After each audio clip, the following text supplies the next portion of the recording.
everybody. Welcome to Comics from the Future. I'm Andy. I'm Matt. We're here with Infinity Flux Comics out of Chattanooga, Tennessee, and this is our big show where we show you some of the biggest and best books that are up for pre-order for this weekend. They'll be coming out in a couple of weeks, so head on over to infinityflux.net where you can start making your pre-orders. Your pre-orders are due Sunday by 9 o'clock, so you don't miss out on any of these awesome comic goodness that we will be delivering to you momentarily.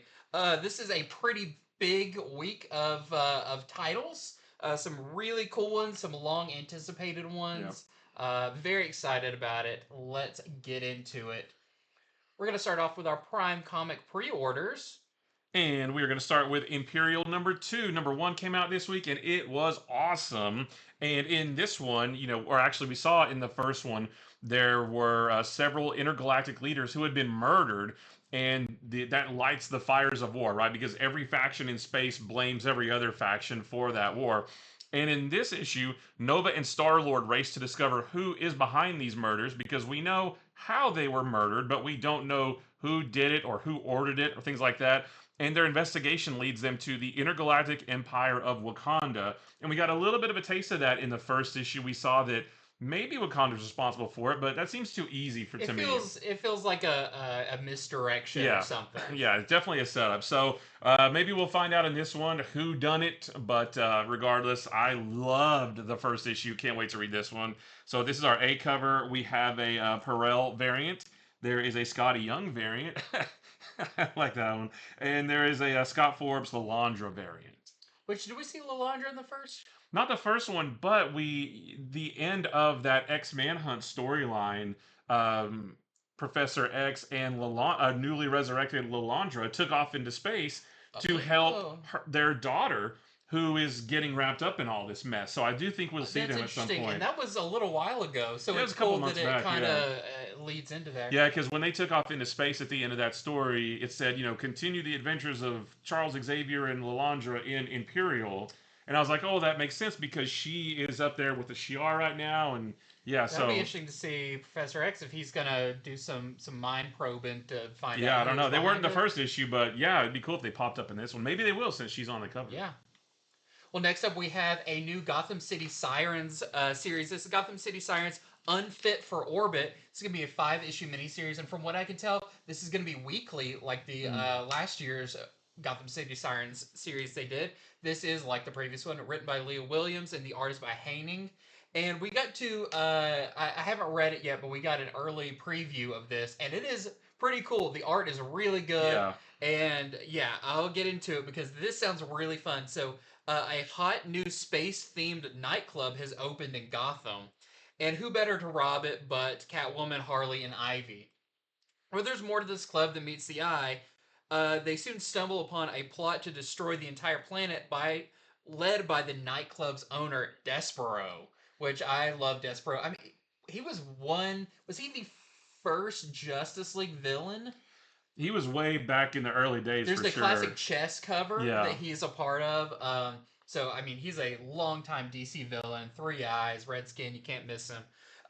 Every time I hear Despero, I think Eclipso, even though they're not the same at all, but just the names, I guess. If I hear Despero, I think of Mongol. Oh, right, because they're both kind of just like big space warlords. But it does say, deadly DJs, hunky alien hotties, dancers dressed as aliens, mutant failures, and one wild UFO, and lots of fire. So they kind of did that with the last one. They teased a bunch of like buzzwords. And let me tell you, from skimming through this, it's a little bit on the spicier side than your typical DC book, but the art is phenomenal. And I love when these three are teamed up. So I think this is going to be a lot of fun. Of course, with a team like this, you got to have a lot of variants. So this is our A cover by Terry Dodson, who's going to be doing all of the A covers. We have a Nubovich variant. We have a Ki-Young Eom variant. I think they've been doing a lot of covers for Poison Ivy because I recognize that. Yeah. There's a Gilliam March Connecting variant. And there is a Gilliam March Connecting, and I forgot the word they used for this. Do you remember the last series had that unique foil that was like little ripples? Yeah. This has something similar. It has a name and it's cut off here. It's like Kala something foil. So I know we were kind of surprised when the previews came in and be like, oh, this is different. Yeah. So I'm looking forward to seeing what this looks like as well. But yeah, it's going to be 5 issue miniseries weekly. Next is one that we should have talked about on Wednesday, and I just completely missed it. This is Godzilla #1. This is Godzilla in the new Kai-Sei Era. So we got a little bit of a taste of this in the free comic book day book, and I really, really like this a lot. So this is written by Tim Seeley, and the artist by Nicolas Ismeja. And back in 1954, experimentation with a mysterious energy source known as Kai-Sei awakened Godzilla and a whole bunch of other immortal kaiju. And in the years following, humanity has been pummeled by near constant monster attacks. And while Japan has begun to treat the kaiju like natural disasters, the American G-Force is going to fight them instead. Now, it's not G-Force like I remember from the Battle of the Planets, but if you saw it in that free comic book day book, it's a squad of I don't want to say heroes or superheroes, but a squad of people who are equipped to fight these kaiju. And one of those is an American who has discovered that he has the power of the Kai. His name is Jason, Jacen. And it says here he has the power of Godzilla. And we saw him do some pretty remarkable things in that free comic book day book. And we didn't know what it was. Like, how was he able to do this? And it says that he has the power of Godzilla. He's able to harness the mysterious Kai-Sei in the same way as Godzilla does. And this boy will either save the world or bring about its doom. So this is the first of 3 different books that don't necessarily have Godzilla in them, but are all in this same universe. And we saw all 3 of those in the free comic book day book, and I thought they were all really, really cool. In the future? I'm not sure. I don't know if it's not the distant future. Yeah. It didn't seem like from the free comic book day book, but yeah, I mean, you've got your team of G-Force here, of this guy Jason, and then 4 other kind of troops or soldiers as well, and they're gonna work to fight Godzilla and anybody else, and I believe this is gonna be an ongoing series too. I'm pretty sure. So yeah, they're really ramping up with this Godzilla stuff, and I can't wait for it because the stuff that we've seen already is awesome.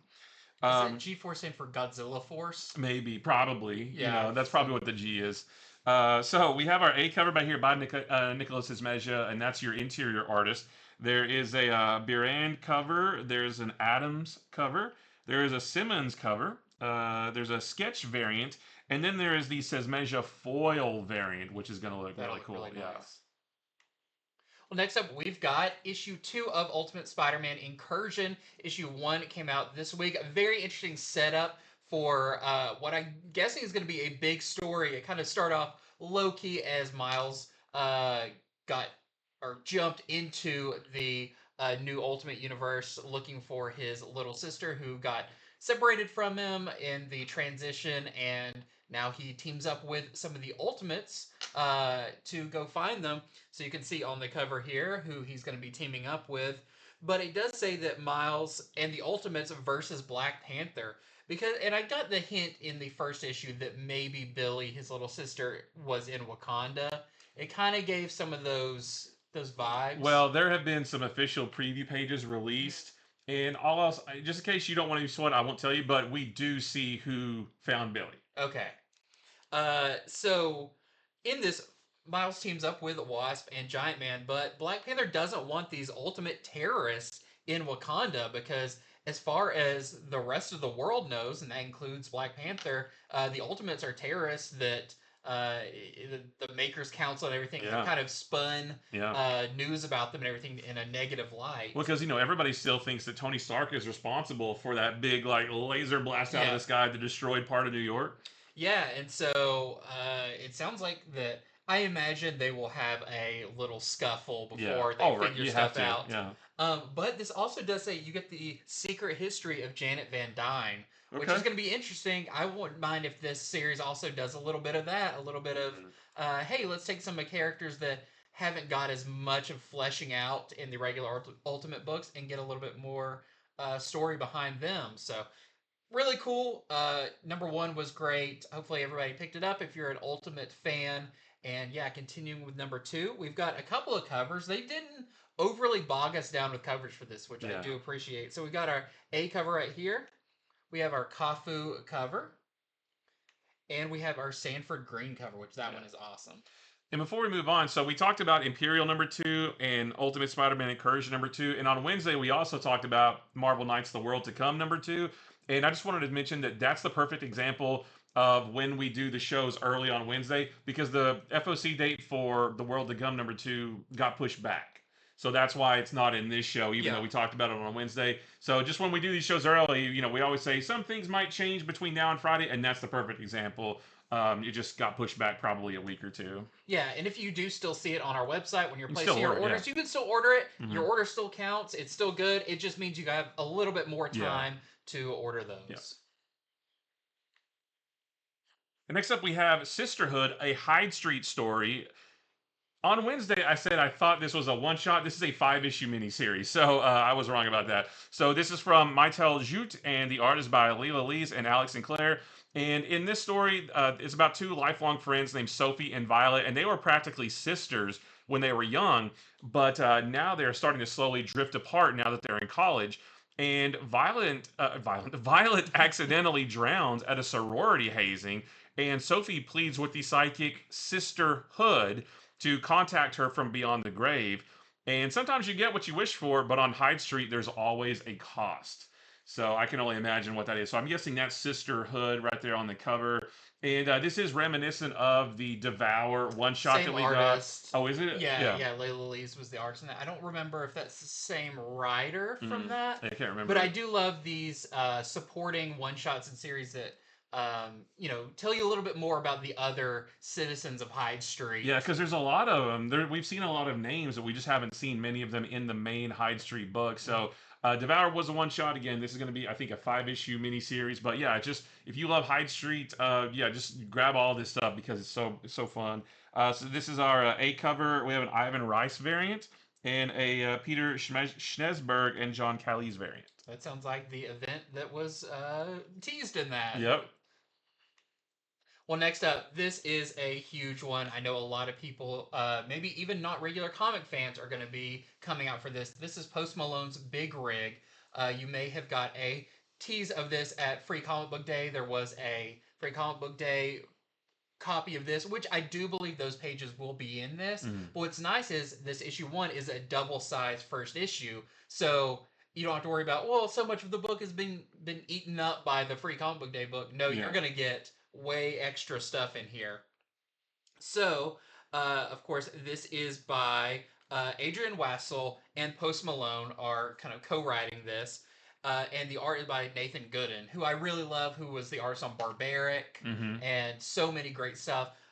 So really awesome there. I love the preview. I thought it was such a super weird, almost reminds me of a manga. Yep. Where you take something and you just throw the weirdest X element into this. Like this one, where this is set in the Dark Ages as hordes of demons plague Europe. Hell invades Earth, and there is a sect of the Knights Templar called the Six Petals, and they are in desperate need of someone to drive back the demon hordes. That's when crashing onto the scene is a big rig, fully loaded tractor trailer, and in the aftermath of its arrival, the only man left standing is the enigmatic former priest excommunicated from the Six Petals, and he will become the trucker and lead the fight against hell behind the wheel of a demon-slaying machine. It gives me a little bit of vibes of Army of Darkness. Yeah, it does. Not with a truck per se, but just some modern thing in ancient times. Yeah, a boomstick. Right, and all right. That. And we even saw in that where he puts on the trucker cap and he kind of becomes the wielder of the truck. Right. Which, I get, I mean, if you floor it, you can take out a lot of demons. But if you get stuck in a tight spot, it's going to be real hard to back that thing up and move it. And who knows what's in the back of the tractor trailer? Is there fun gadgets and stuff? We'll have to read to find out. But I love the absurdity of it, but with the great art and everything, I think this is going to be great. Definitely a mature title. I mean, it has a truck running over demons quite a bit in it. But this first issue, even though it's a double-sized issue, is going to be $6.99. And I'm not sure how many issues this is planned on being. I'm going to guess initially 6 issues. It could be more after that. but I know Post Malone has made a big push for this, which is awesome. We see a lot of celebrities with comics, but sometimes they just put their name on it and they kind of are a little hands off. I know Post Malone was giving out some of the free comic book day books at his shows. He made a special video for it that I think you can see online and everything, promoting it. He's really into this, which is really, really cool. Now, like I said, there's not a whole lot of variants for this, but there's something special we got to talk about. So this is your A cover by Nathan Gooden. There's a Peach Momoko variant, and then there's this. And I had to get like a special permission to talk about this because it is such a unique thing. I want to make sure, like, is this a thing that we can order and have our subscribers and stuff being able to get? So this is the variant bundle box. This is limited to 1,000 boxes. So this right here is not a cover. This is not a cover. This is a picture It's a picture of the box, right? And this is a little confusing, but I'll try to make sense of it. I don't fully understand everything about it, but this is going to be, we're going to be selling this for $120. This comes with 10 variants. It is a mix of variants. This feels a little bit like you mentioned before we started the show, a little bit like the Battle Beast, but a little bit bigger. So you get 10 variants, and it's a mix of the 1 in 10 cover, possibly the 1 in 100. There's a 1 in 1,000. There's a 1 in 10,000 and a 1 of 1. And you are guaranteed to get the cover B, which is a Maria Wolf cover, and you're guaranteed to get the Core and Howl, that is a 1 in 10. But the 1 of 1 is a Peach Momoko. It's that cover, but it says a diamond edition of it, and I don't know what that means. But to be a 1 of 1, I think it's probably pretty fancy. Yeah. So you do have the chance to get any one of those. I'm not sure how it works out. It says there's 10 covers in here. I don't know if you get duplicates of some of them or what they are. This, again, works out like the odds that you'll get the 1 in 1,000 is about 1 in 1,000 because there's only 1,000 of these boxes, that kind of stuff. But I think this sounds really cool. Big Post Malone fans will definitely want to be grabbing this. And yeah, it is available to order. So if you want to take the gamble, I think this could be really, really cool. Yeah, I would love to see what's inside these things. Because, I mean, with the Battle Beast, it's like, oh, it might be this or this or this, but it was still only one comic inside. This has 10 books inside, but I don't know that there's 10... There's not 10 There's not 10 variants. So I don't know, but if it's calling to you, go ahead and order it. Yep. All right, well, welcome back 90s, because this is the Marvel Swimsuit Special, Friends, Foes, and Rivals. I will say this is a thing I would have sworn we would never see again. Right. So, if you grew up reading comics in the 90s, you're familiar with the Marvel Swimsuit Special. They were always just, pin-ups of, attractive men and women in, bathing suits and things like that. And as a green was always a funny one. Those. And as a young teenage boy, I enjoyed them, But this one actually sounds pretty cool because there's a little bit of a story wrapped around it, and it's very meta because it says that Roxxon Comics is at it again when they release their own unauthorized swimsuit special. That's the story inside this book, because don't forget that Marvel Comics exists inside Marvel Comics. However, last year, Roxxon, in the Marvel Universe, Roxxon bought the in-universe Marvel Comics, so now it's Roxxon Comics. So in the book here, in this story, Roxxon is going to release a swimsuit special, an unauthorized swimsuit special of various heroes, and the Wasp hears about this, and she seizes the opportunity for the Marvel heroes to do their own swimsuit special and shoot all over the world. And it does say that this supersized special features splash page after splash page of gorgeous art, but with a story wrapped around it, so you can pretend that you're reading it for the articles, which I think is great. So it sounds like there's a little bit more substance there than your, old school 90s swimsuit special. It's more of like an art book back in the day. Right. But so I'm super excited to read that. I was like, okay, you're going to throw a little bit of a story in there too. Like I want to see what the conversation is. Hey, Wasp, the Wasp says like, "Hey, Avengers, get together. Hey, we need to get bathing suits and go, take photo shoots." And Captain America's like, "That's a great idea. Let's go do I that." want to see how you convince some of these Right, characters right. to join in. But I doesn't say on here, but I think like Nick Bradshaw is one of the artists Hmm. on here. There's a lot of really good artists. Yeah. Marguerite Sauvage, I believe, is on it. So there's going to be some really cool stuff. And there is a story you see in the corner. There's going to be a preview of some of the skins you can get from Marvel Rivals. Yeah. I think are going to be maybe worked into the story somehow. So that's, I mean, this is crazy. This is coming out in the same year that we are getting a Marvel DC crossover. Right. This is truly the return of the 90s. That's right, absolutely. This is our A cover. We have a Lucas Wernick variant.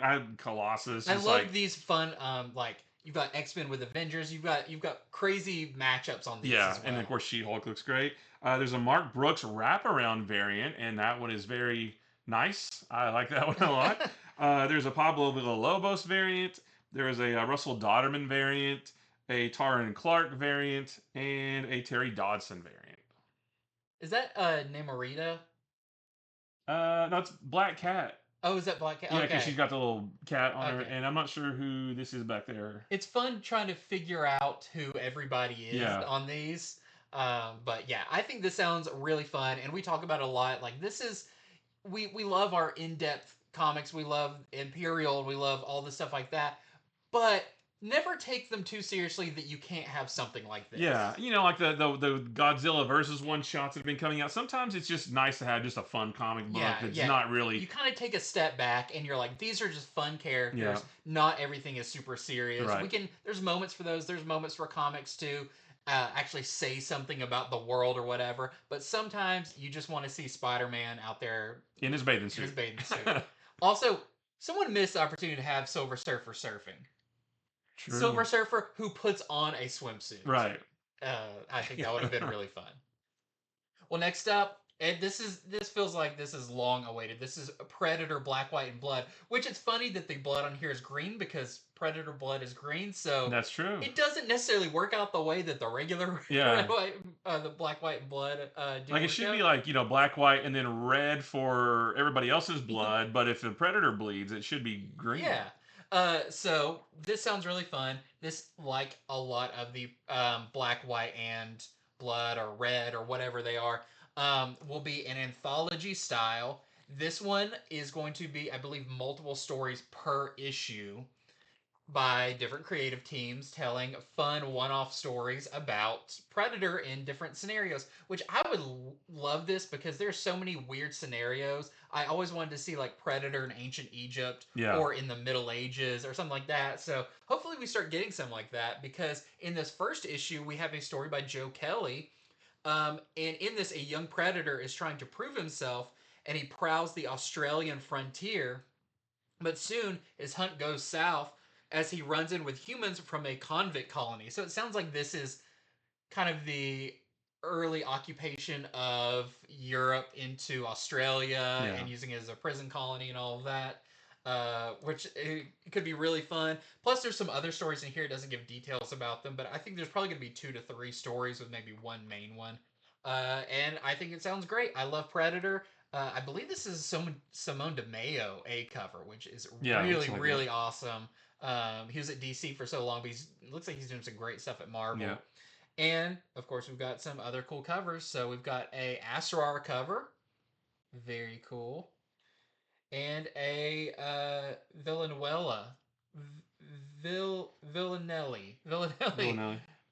cover as well. And it's timely that we're talking about this because I think today on Hulu they released that new animated Predator movie. Oh yeah, it's like the anthology thing, so that would be cool to watch. Yeah, I wonder. That also kind of looks like Devil Dinosaur, Predator versus Devil Dinosaur. Yeah, give me that story. Next up is Justice League versus Godzilla versus Kong number 2. And after the shocking ending to the previous issue, which came out this week, Task Force X must reevaluate their mission in Hollow Earth because they're all in the legendary Earth right now trying to come up with a Titan deterrent, I guess. And if you read the first issue, you know exactly why they're Not to be rethinking confused this. with Titan detergent. That's right. That's another thing. They gotta stay clean, yeah. And the Justice League, they are also on the legendary Earth trying to find Task Force X, and they come face to face with Kong, but it's not the reunion that they're expecting. And we saw a little bit of that in the first issue too, where Kong comes out and confronts them. Supergirl thinks she might be able to talk to him because they actually sort of formed a camaraderie in the first series. But I don't know if Kong maybe doesn't remember her, or if he's not that thrilled to see her. But yeah, so more fun stuff here. So we've got our A cover. We have a Yasmin Putri variant. There is an Alan Qua variant and a Lucas Meyer variant. With Mothra, that's really cool. Oh yeah. Well, next up we have Absolute Green Lantern #4, and this is really cool. So when we did our show on Wednesday, this A cover was not available, right, yeah. And I love that what it turned out to be with Majin Buu on the cover. That's very, very cool. Another example of things changing from Wednesday to Friday. Yeah, yeah, we could only show the B cover because the A cover wasn't ready. I am in love with this version of Abensur. 4 arms, weird head tail, very stoic, a little bit of like Silver Surfer vibes of like kind of this harbinger of doom. I have my own theories about Abensur that maybe is a little bit different than what we see. I like your theory. I don't know that it's true or that it'll come true, but I can see it being that way. Yeah, so, and what gave me this idea was in this one it says Joe and Hal versus Abensur. So last we left them, they were actually fighting each other. Yeah. But it sounds like they're going to have to work together. And Joe and Hal hatch a plan to strike back against Abensur and free Evergreen. But is their understanding of Abensur and his plans for Evergreen correct, or will they just create a bigger disaster in the process? I'm not going to say my theory, but it does have to do with I don't know if Abensur has been doing what we think he's doing. Mm-hmm. I think his judgment may be different than what we think, but I think this is super cool, and I'm as each issue goes, I'm more and more invested in the story. It's cool because it feels like Green Lantern, but with such a wild twist to it that I don't know what's, are we going to get, characters like Sinestro or Mogo or the Guardians? Kilowog. I would love to see this universe's interpretation of those characters because so far it's been awesome. Chip and Gnort, yeah, Gnort comes out in the exact same, right. Looks the exact same, just real weird dog guy. So here is your A cover. We also have a Juliet NECA cover. This is the only cover we had last time. And there is an Alex Ekman Lawn variant as well. Which, once again, they said this was like a Joe Mullen, centric series. Yeah. But Hal is getting a lot of she hasn't been spotlight. into that much yet, yeah. Yeah, it's mostly Hal going crazy. Yep. Next up is Absolute Superman #9, and in this one, #8 came out this week. It's the start of a brand new story arc. And in this issue, the Omega Man have been chasing Superman around the world, trying to convince him that only they can put an end, they've been chasing him around the world to try to convince him that they can only put an end to the Lazarus Corporation with his help. And in this one, he's got this anger burning inside him, and Superman is starting to listen to them and think, okay, maybe I should join up with you guys and help you take down Lazarus. And we saw why he might be so angry in the issue that came out this week. It was awesome. Things are going to start getting a little bit more challenging for Superman, I think. Yeah. And I love it. This is my favorite of all the Absolute books. So this is our A cover. We have a Larix Lee variant and a Gerald Perel variant. I like that one. Yeah, that was really cool. Well, next up, we got more Essential Comics as there's still more cool stuff coming out, starting with It's Geoff! Infinity Paws. So, like most of these, this is a collection of the Marvel digital first comics. This is by Jason Liu and Now Fuji.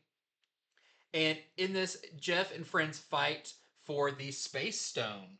So, it's, look, it's a little Infinity Gauntlet, but it fits on his paws. Yeah. It's adorable. But if you've been enjoying these so far, the Geoff books, they're coming out pretty regular. It feels like about every other week we're talking about one of these collections of them. So don't miss out on this one. There's our A cover, and there is a Chrissy Zulo cover with all of your favorite pet characters.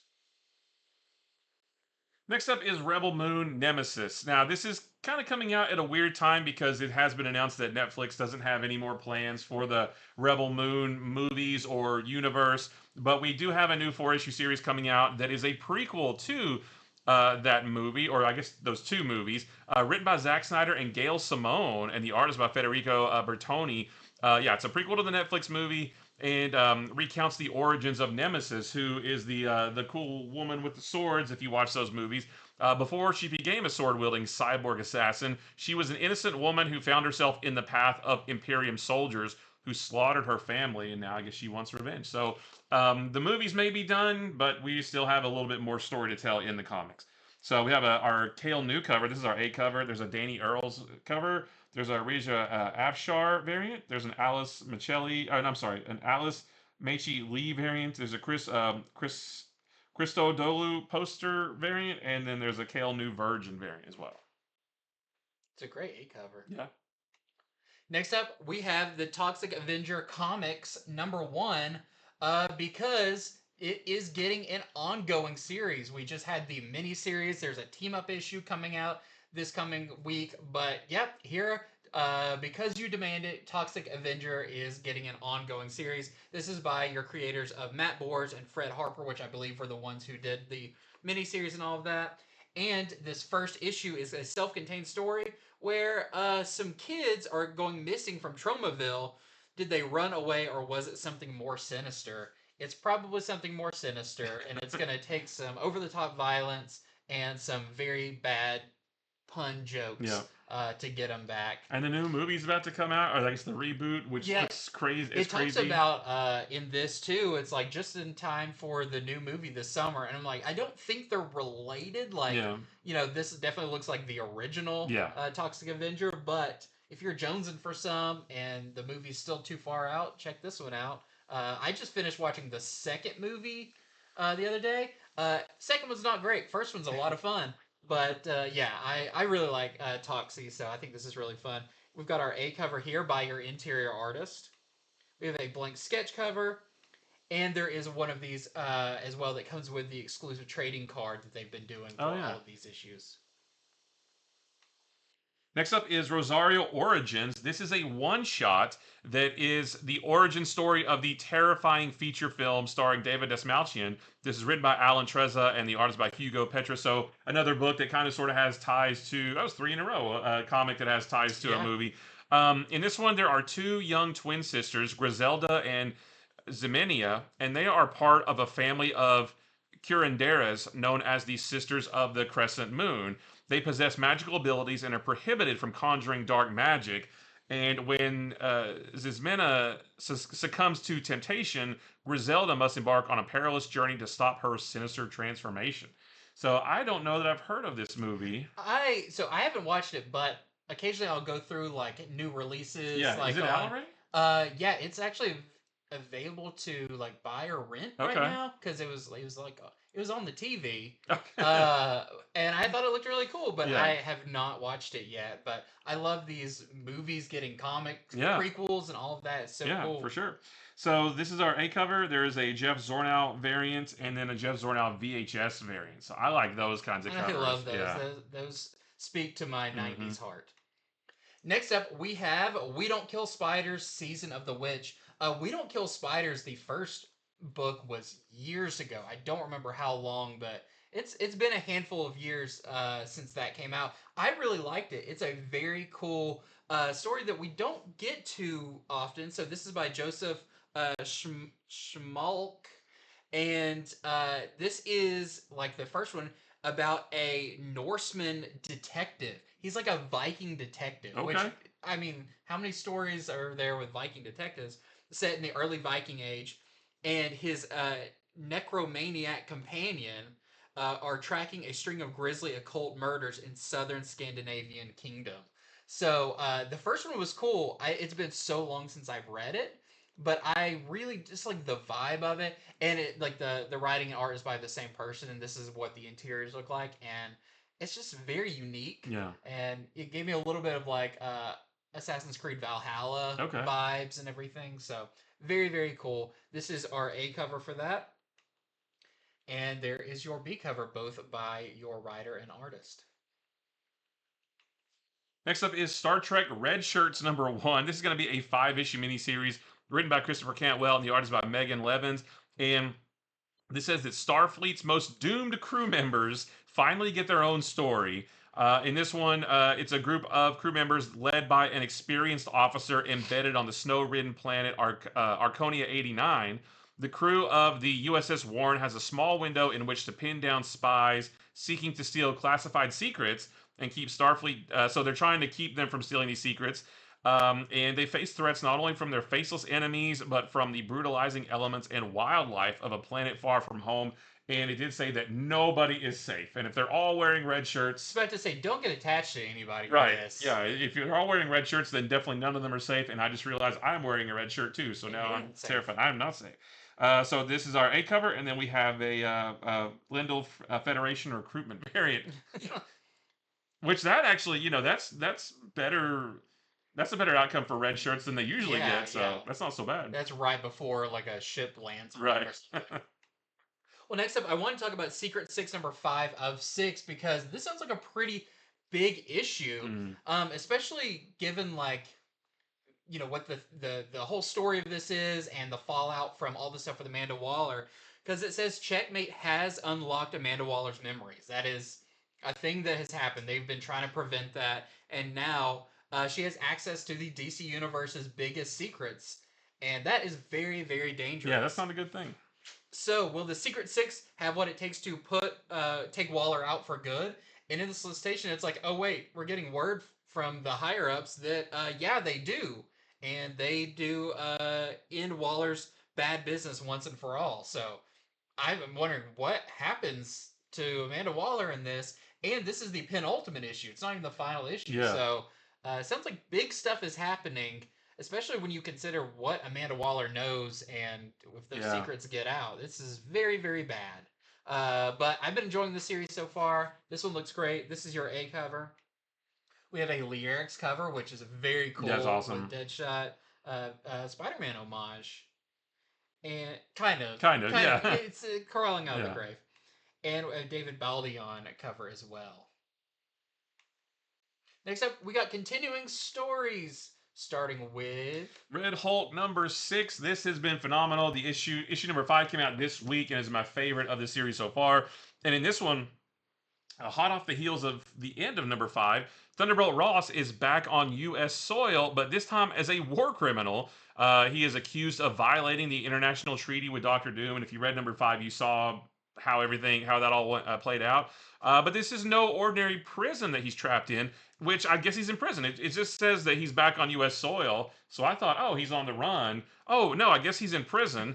And it's no ordinary prison. It's a top-secret Gamma research facility run by the Warwolf. Which you can see kind of in the shadows there, and I think he's on a variant too. So I love this series. Like, it's so good. It took us 5 issues to actually get Red Hulk, but the first 4 issues are really cool. And then when we did get Red Hulk, we got Red Hulk. Yeah, it was awesome. Yeah, so I cannot wait for this one.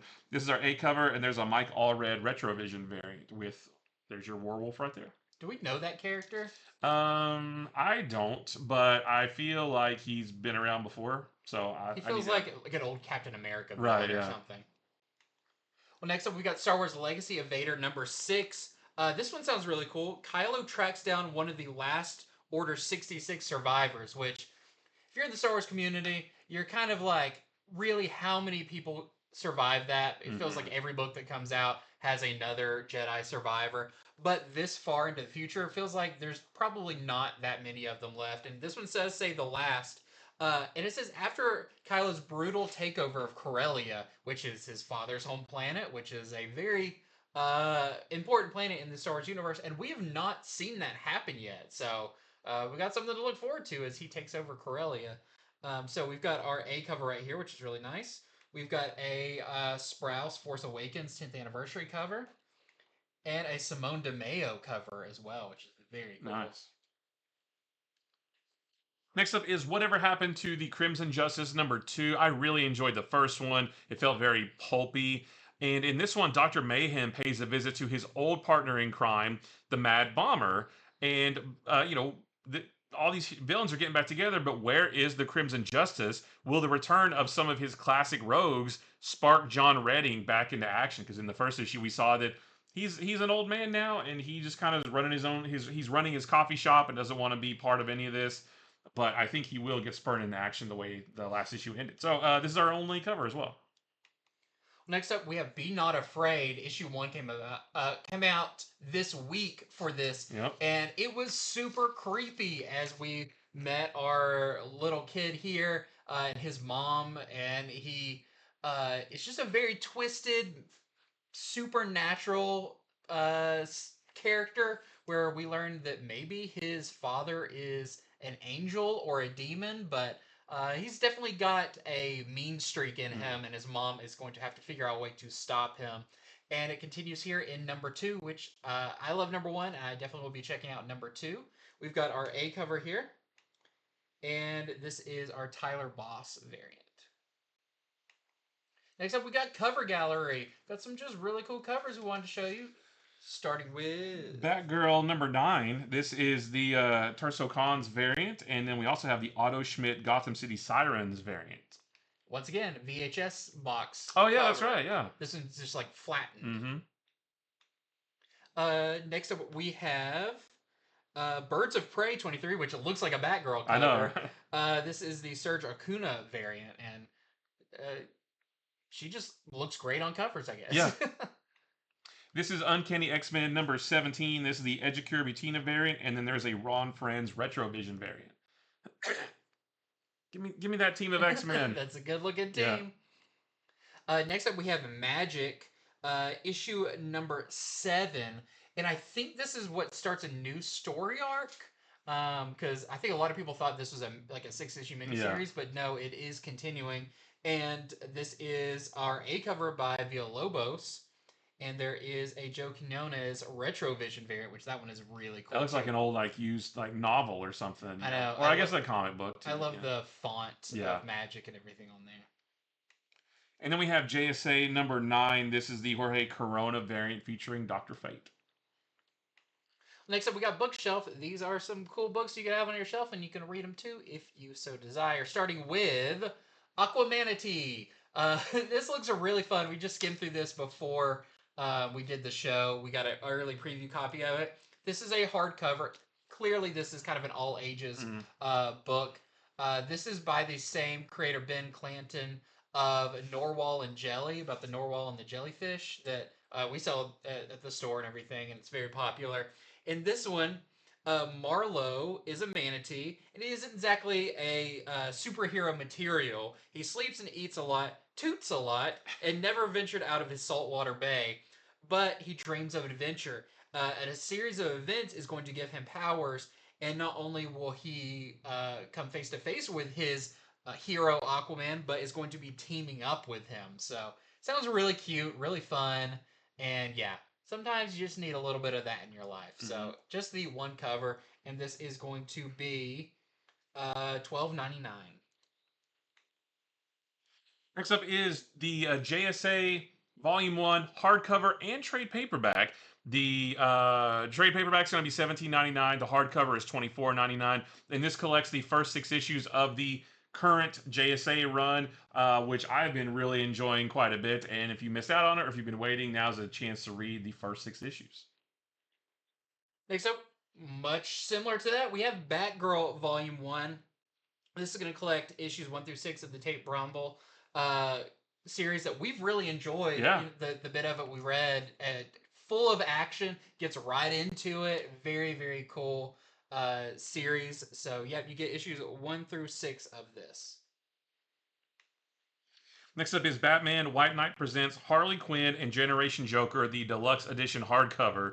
This is going to be $49.99, and this is set in the White Knight universe and features 2 different stories focusing on Harley Quinn and her children that she had with Jack Napier in this universe. It's going to collect the Batman, the White Knight Presents Harley Quinn number 1 through 6, and Batman White Knight Presents Generation Joker number 1 through 6, all in one book. They're starting to get a lot of these stories now. Yeah. A lot of the White Knight stories. I was able to keep up with it the first 2 or 3, but now I'm like, wait a minute, slow down. I haven't quite caught up yet. So you can get all of this in one nice shiny hardcover. Next up, we have Black Canary Best of the Best hardcover. This is the whole miniseries that just wrapped up by Tom King and Ryan Sook, with each issue being a different round of this fight between Lady Shiva and Black Canary. I never finished it, so I don't know who won. Well, I'm not going to tell you. Okay. Maybe it's a third party. Who knows? Wow. But no, this was really fun, and I highly recommend it. It was just a really cool. The way it was structured was really cool. The story about Diana and her mom was really cool. So yeah, highly recommend. It collects issues 1 through 6 for $29.99. Next up is DC Finest Hawkman Wings Across Time. This is another of the DC Finest books. This is going to be $39.99. And collects a whole bunch of Silver Age Hawkman stories. Brave and the Bold, 34 through 36, 42 through 44, and number 51. We've got Hawkman number 1 through 11, Mystery in Space number 87 through 90, and The Atom number 7. So I don't know a lot about Hawkman, and I know he's had a very complicated past and origin story and that kind of thing. So I can't wait to pick this up and just see how he was like back in the day. I want to read this. Well, you should also read Geoff Johns' Hawkman Omnibus. This is really, really cool. So one of Geoff Johns' earlier DC projects, right around the same time as JSA and Justice Society of America, was his run on Hawkman, which he did also with James Robinson, which was kind of the same as the JSA run. But this had artists in it like Rags Morales, Patrick Gleason, Don Kramer, and more. And this kind of reintroduced Hawkman to modern DC audiences, which when Hawkman came back for this, he joined the JSA, and that's where he was a member for a long time. This collects Hawkman 1 through 25, JSA 56 and 58 through 58, and Hawkman's Secret Files. So, yeah, highly recommend this one. It's really, really cool. Yeah. If you've never read some Hawkman, like Geoff Johns is really good at, takes a character that can be very complex and kind of tries to streamline their character into a more cohesive version of them. Yeah, I think Hawkman is one of the characters that I like best that I've read very little of. Yeah. You know, I've not read very much Hawkman at all, so I'm definitely going to check this out. Yeah, and this one is only $100. Next up is DC Horror Presents the trade paperback. This is only going to be $9.99 and collects the 4-issue DC Horror Presents miniseries.